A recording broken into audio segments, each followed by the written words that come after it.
Welcome everyone, and thank you for joining us today. Today's conversation is way more powerful than just disease. We're going to talk about prevention. It's about giving your pets the kind of life that's full, vibrant, joyful, and measured, not just in years, but in quality every single day. We're so honored that you're with us today. Dr. Jeff Feinman is one of the most forward-thinking veterinary minds in the country. You hold a dual doctorate degree from University of Pennsylvania in both molecular biology and veterinary medicine, making him one of the rare practitioners who can speak to our pets' health at the cellular level and obviously at the soul level at the same time. He is the founder of Holistic Actions, an online platform that empowers pet parents worldwide to move beyond symptoms and diagnoses and into the whole health, whole life philosophy of pet care. He is Chief Empowerment Officer of that movement, the chairman of the Academy of Veterinary Homeopathy Education Committee, and the president of Holistic Actions Foundation. And Dr. Jeff is also the author of a brand new book, Path to Pet Wellness, the Holistic Vet's Guide to Thriving Pets and Empowered Pet Parents. Do I get to hold it up? Sure, hold it Okay, there we up. go. Nice book cover. It's available for purchase wherever books are sold. In it, he introduces the BEAM framework, BEAM, behavior, energy, appetite, and mood. This is the roadmap to understanding your pet's true health from inside out. Today's webinar is sponsored by Phytosmart. We are algae farmers that have found a path to wholesale omega-3 supplementation derived directly from marine microalgae without the heat, without extraction. It's a wholesale, whole food source of DHA and EPA, essential fats that power every healthy cell in our bodies and our pets' bodies. Dr. Jeff, before we dive in, I want to paint a picture that most of us probably recognize. It's the morning rush, scoop out the kibble, pop open the can of food, fill the bowl, fill the pet food dish, and we run out the door. It's the reality for most pet families. And so many of the same families are watching their pets become kind of less themselves, a little more tired, less playful. Especially with cats, they tend to skip meals and weight loss, muscle depletion. They're just not sick enough for us to panic, and we kind of foo-foo that. But something feels off. And you've spent decades looking at the whole pet, not just the labs or the diagnostics, but the full picture of how an animal's living and feeling day to day. In your book, you introduced that BEAM framework: behavior, energy, appetite, and mood, as a real-time window in your pet's health. So let me ask you this. When you look at the modern pet diet, the kibble, the processed food, the convenience foods that the majority of families rely on, and then you layer that on top of what BEAM is telling us about our pets, our cats and dogs today, the low energy, the checked out behavior, the pickiness, the dull code. What is the single most common nutritional gap you believe is quietly driving those signs? Not the dramatic diseases, not the emergency vet visits, but that slow creeping decline that most pet parents have just accepted as normal. But it's not. It's not aging or personality. Yeah. I thought it was normal. No, those what you described are common but not normal. But yeah, we do accept them as normal for sure.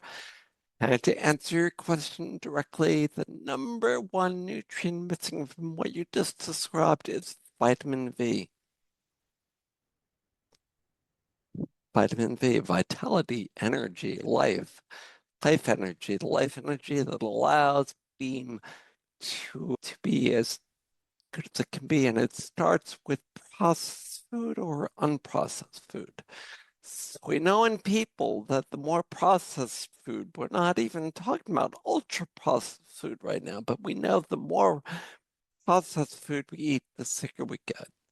The more we're prone to cancer, the more that we're gonna get diseases like heart disease or whatnot. So yeah, so in that situation that you described, Tess, my advice would be just add a little bit of fresh food to what you're already giving.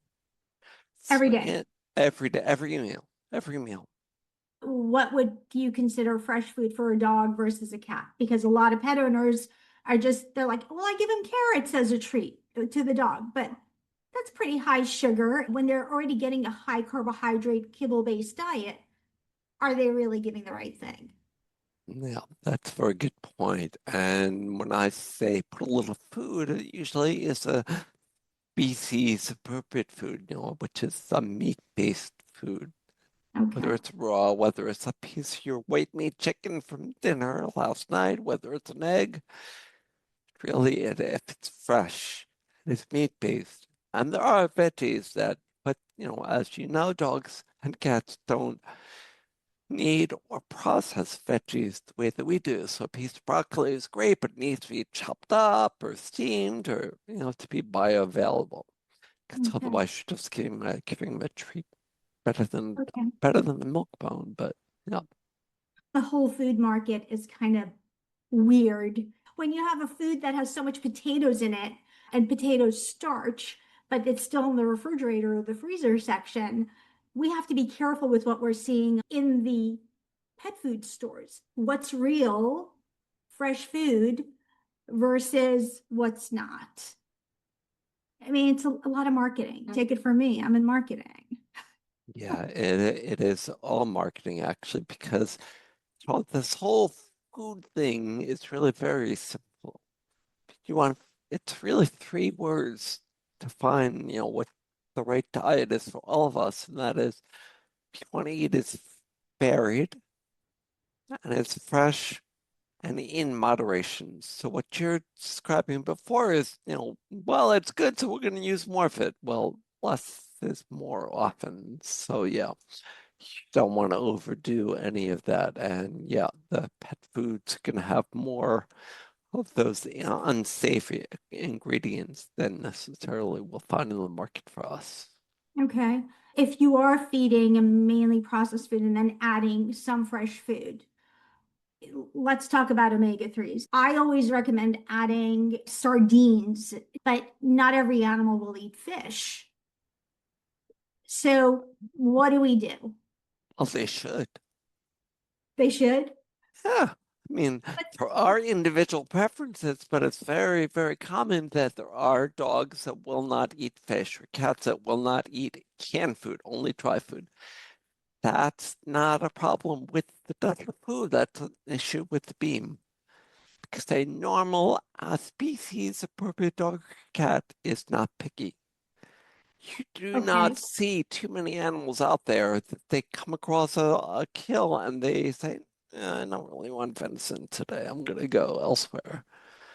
Yeah, now they're going to usually eat, and I've been experimenting with my own animals for years and my patients. And what you just said is a huge beam marker that needs to be treated directly in order for the beam to go up. In other words, not giving that dog sardines is basically palliating it. I have people say all the time their animal has a great appetite if they feed the right food. what if you can't go backwards and you already have a pet that won't touch those products, won't touch fish? I have dogs that get diarrhea from sardines. We can't exactly create this great, perfect space when there's already a disease that's preventing them to be able to absorb those nutrients. Well, it starts by defining the word disease. Okay, It's you dis define it. it's You're the disease vet. it's disease. No, no, I mean I actually don't define it because I don't think that disease, as we are taught that we are full of diseases and that we have to look diagnostically until we find out what's wrong, but a disease or imbalance is what the answer is to your question is we need to start addressing that vitamin B, that vitality. And that's why, as from day one, I've been a big Phytosmart as a fresh food advocate because you're providing so many awesome nutrients. You're providing omegas for mitochondrial health, which is the mitochondria, the energy generators in the body. So what I guess I'm saying is with that dog, and there are a lot of dogs and cats that way, gotta go back to basics. Gotta start at the Yeah. beginning, start where you are.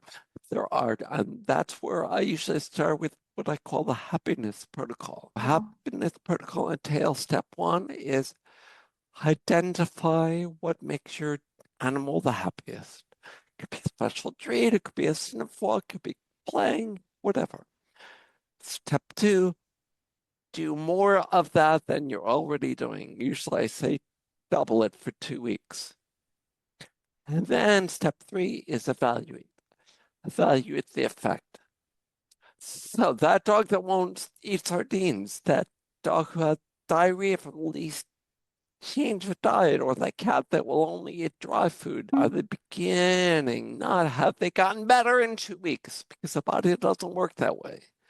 So are they beginning to take that journey to better health? it's a process. It's a journey, it's a process, it's a Yeah. path. It's a path. What's interesting, pet parents want immediate results. They change a diet and they put a time frame on it. It's impossible. You can't do that with the body. What are we thinking? And I always look back to the framework of nature because what we're talking about and the physical laws that govern life are the same ones that govern nature. And the Grand Canyon was not carved in a week or 2 weeks or a month. So Right. yeah, and that tree outside probably took a couple decades for it to be the tree it is.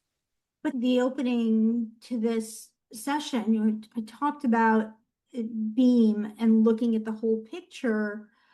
They do have a short life. And if we're not paying attention, we're diminishing that. And there's so many things that we can do when we do pay attention that get us to them feeling better sooner, faster, just by us getting out of our own way and focusing on their welfare. Let me set this up. This is from someone who wanted to attend but couldn't because she was at work.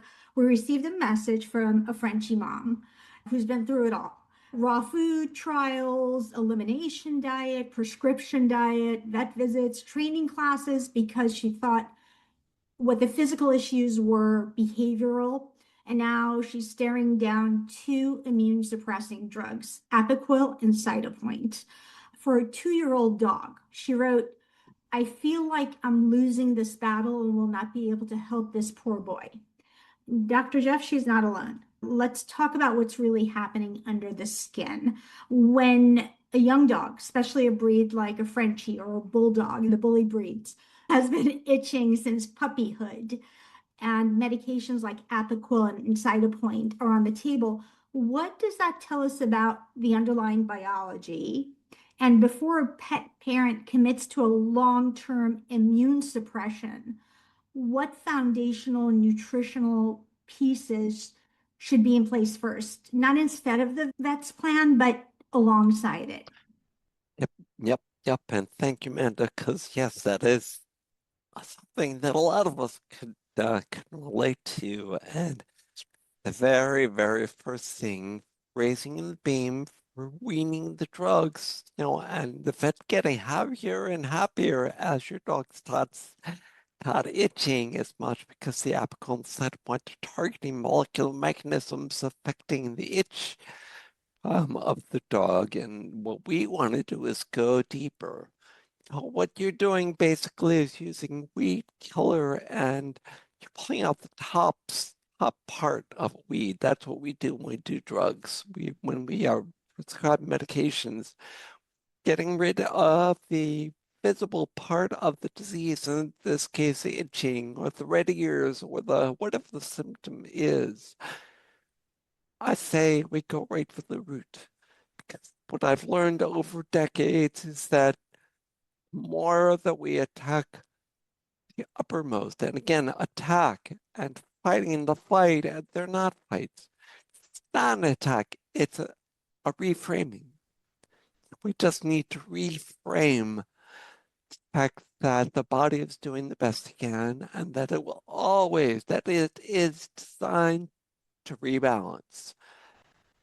If you did nothing, that's what would happen if the dog or cat or other animal didn't have, all the prior treatments, prior issues that they had. But that's what is supposed to happen by natural law. But and our job is to nurture that, and that's it.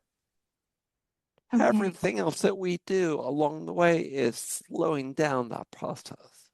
So where I would start right there is with what we spoke about first, which is by raising beam and focusing on happiness. Because it Okay. really is all about, they do have shorter lives, like you said, and it really is all about their quality of life and their health span for while they're here and not their lifespan, when they're on drugs for with low energy level for most of their life. You can So are you saying to use those meds along with, I'm not capturing yet. Is it okay to use those to give them a better quality of life, or change the foundation with the diet first and then do the best that you can that includes combining? a dog that's already on the meds should not be just withdrawn from the meds. No. Right. So can you avoid those meds by doing everything we discussed? Yes, Okay. definitely. And I'm here to tell you that allergies can be cured. Reason we consider allergies incurable is because we're looking at the triggers for the allergies and we're looking for the response to the drugs. We're not looking at what an allergy is. What is an allergy? It's just an immune hypersensitivity whereby the body is designed, our immune systems are designed to react to things in the environment. If it didn't, we wouldn't be alive. So that is very important. But we become hypersensitive. We become more susceptible to things like pollens, foods, and that what makes us more, so what makes them more susceptible is everything that we do that works against the rhythms of life, such as, feeding the kibble or any processed or ultra processed food, not engaging or doing what my parents did for years, which is, leave their dog in a crate for 8 hours a day when they were at work. And So a huge part of BEAM is environment and activity. dog naturally is designed, a wild animal. It's naturally Right. designed to have fun, to seek joy, to eat, play, or love. And of course, there's the biological imperative, but I bred dogs and purebred dogs for most of my life, and she's my second rescue. We spent now a year focusing only on working with her body, and the dog is one pure, joyful being. Everything is fun. But it does take time. You did. Okay. Yeah. You just mentioned pollen, so I'm going to go to this person's question. It was about food rotation and who to trust. It's a pet parent in Florida who has three cats and a dog, two very different species. And she has been getting different pieces of advice from her pet store and her vet. She has a dog who bleeds from scratching himself during heavy pollen season. She wants to know, how much does nutrition actually need to change as animals age? And for pet parents, let's see, who she's genuinely confused between rotate the food camp and the don't change it camp. and wonders whether supplements are science or just causing her pets to have expensive pee. What would you tell them specifically when it comes to omega-3s, probiotics, support for joints for aging pets? Where does the evidence actually land, and how does this pet owner handle what's happening? Huge. Not one, not two, not three. I Many, know I many gave you four. questions. Yeah. I'm getting palpitations. Okay, let's start with, we already talked Done. about diet, the need to go to fresh food wherever possible, right? To help with Yeah, that. why don't we start with Let's, that question? yeah, let's go there. And then if you could go into what is necessary, what is essential that these pet owners should be giving on a regular basis when it comes to supplementation. Got it, got it, got it, got it. And I'll answer that first question, that last question first, because my answer would be in the ideal world with a varied, fresh, moderate diet with good sources from farms with great soil. They don't really need much supplementation. I mean, as they get older, things like omega-3s and antioxidants are invaluable for fighting against the the body getting attacked by oxidation, by life, by basically deterioration. But I know myself, the way I do supplements is that yes, I stick with science-based ones rather than, and again, that even that can be debated because the answer really to the question is it depends. It depends on whether the supplements are needed depending on the dog. I recommend using supplements as support for the body. So if you're supporting the oxidation process, you're trying to reduce that, then you use the supplements that we know are going to support that. But I'm going to go back to the fact that vitamin D is the most important vitamin that I think needs to get supported as they get older. That if you're not focusing on that beam and that happiness and that quality of life, it doesn't really matter because I know dogs that eat lowest quality kibble only. And these giant breed dogs live to 16, 17, 18 the way they used to. It's because they have vitality, the vitamin V you're talking Exactly. about. They're out, they're Exactly. playing, they're active, they're in nature. But not everyone has that. And clearly, this person who asked the question, she's in Florida, when's pollen season, her dog's getting itchy. She's looking to find out. And let's assume that she's doing everything, right? Fresh food, she's giving the dog whatever they can. What is necessary? Is there evidence that there are essential nutrients that animals should be getting as they're aging? Because our earth isn't exactly what it used to be. Our soil isn't exactly what it used to be. People are having a hard time affording organic. We don't even know what's real anymore. Well, I'm going to go back and answer your question as a scientist, as a molecular biologist for a decade or my entire life. I'm still going to say that science-backed supplements are great, but am I going to give you a list beyond omegas and probiotics? And no, sorry, because it really depends on the individual. And the answer is you trust yourself, you become empowered, you Mhm. lean on like tabs for getting information about products like Phytosmart or look at reviews, you look at communities like we've got in Holistic Actions where we've got Yep. thousands of people that are just like-minded that are all doing research and supporting each other. Really, my friend, it starts with getting a framework. And this is an hour's read. It's mainly just there's food. There's some food for you eating a carrot.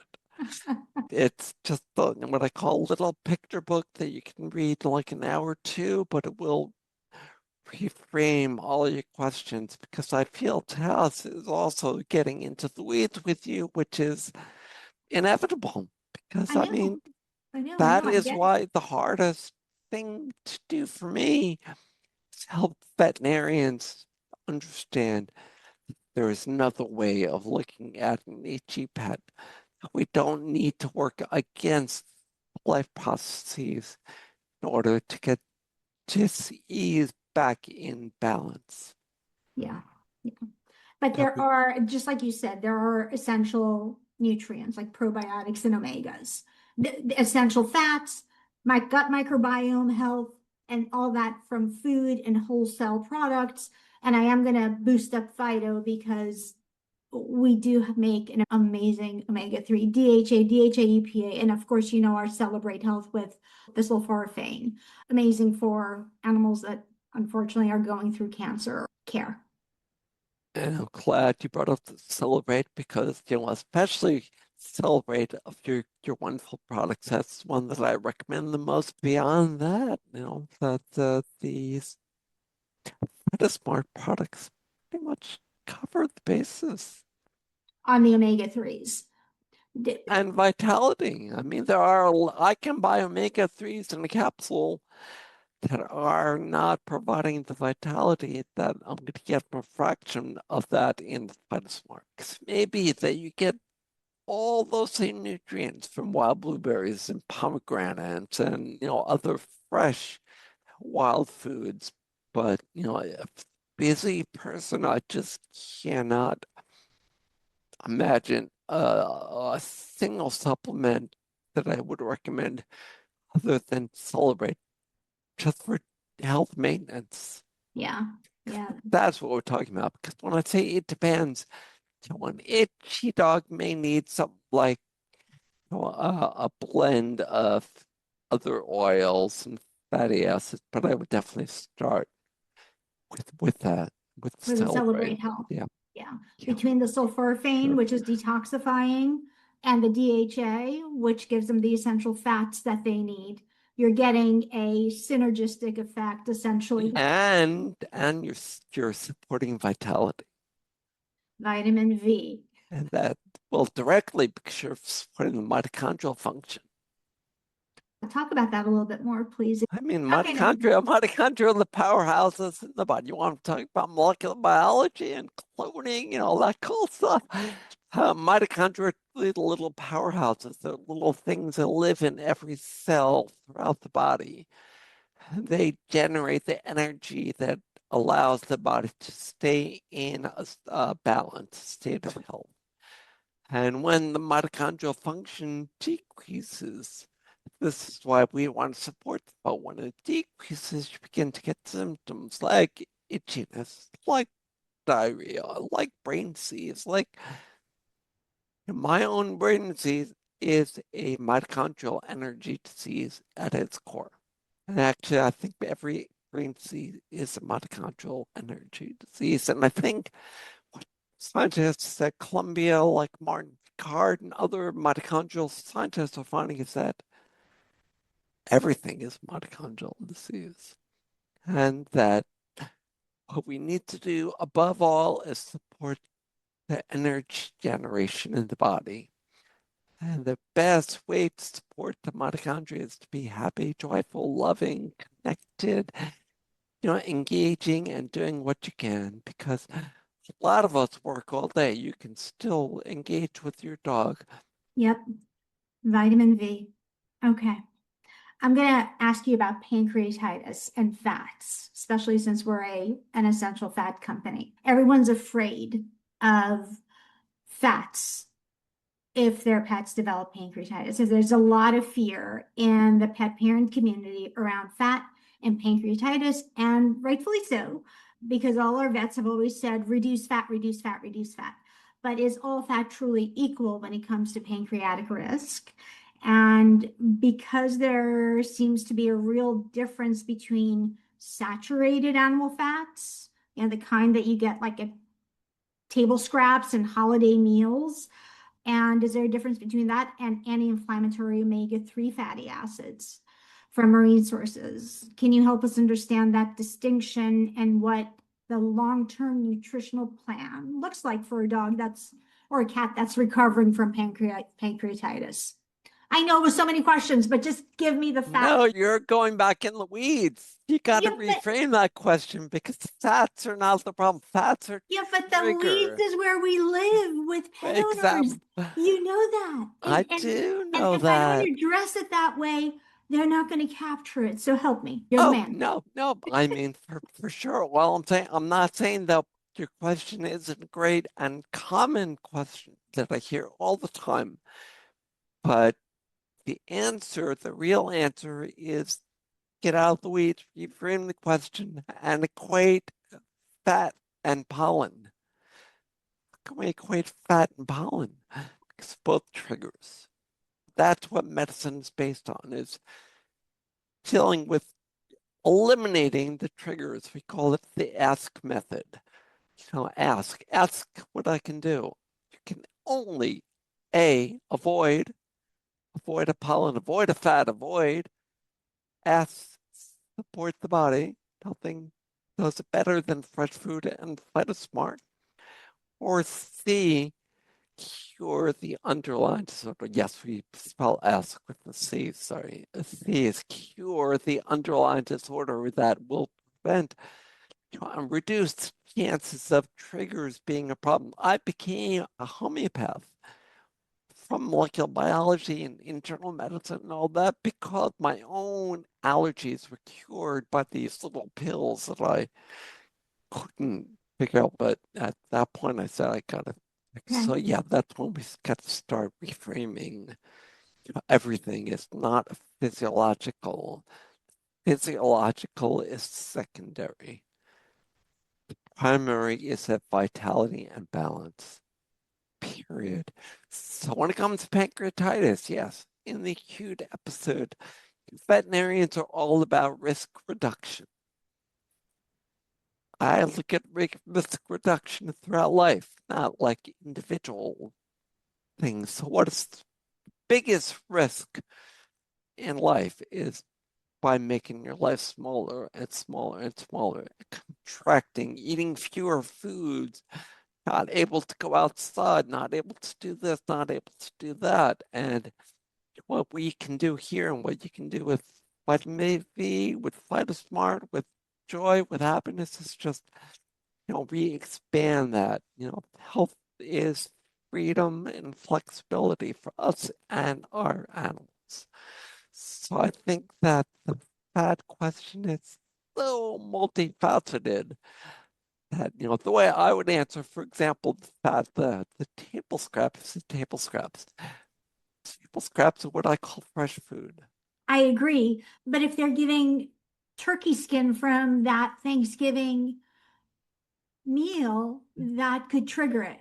And exactly, and that's where empowerment of the individual is learning that, for example, white meat and dark meat have different fats that maybe you're going to trigger a problem with dark meat that you're not going to trigger with white meat, but you will always with cooked skin, because once you cook skin with the red meat, or you are increasing the chances of pancreatitis.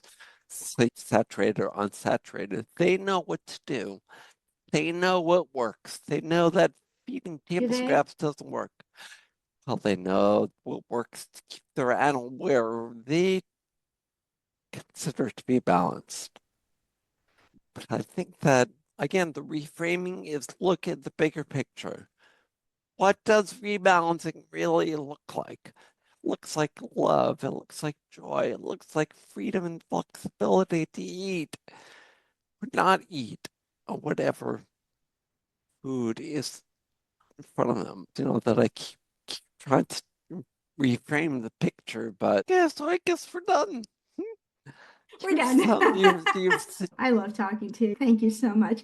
And thank you for everyone who attended. Show us your book one more time, Jeff. It is Path to Better Wellness available if you buy books. Thank you. Have a great day. Bye. Bye.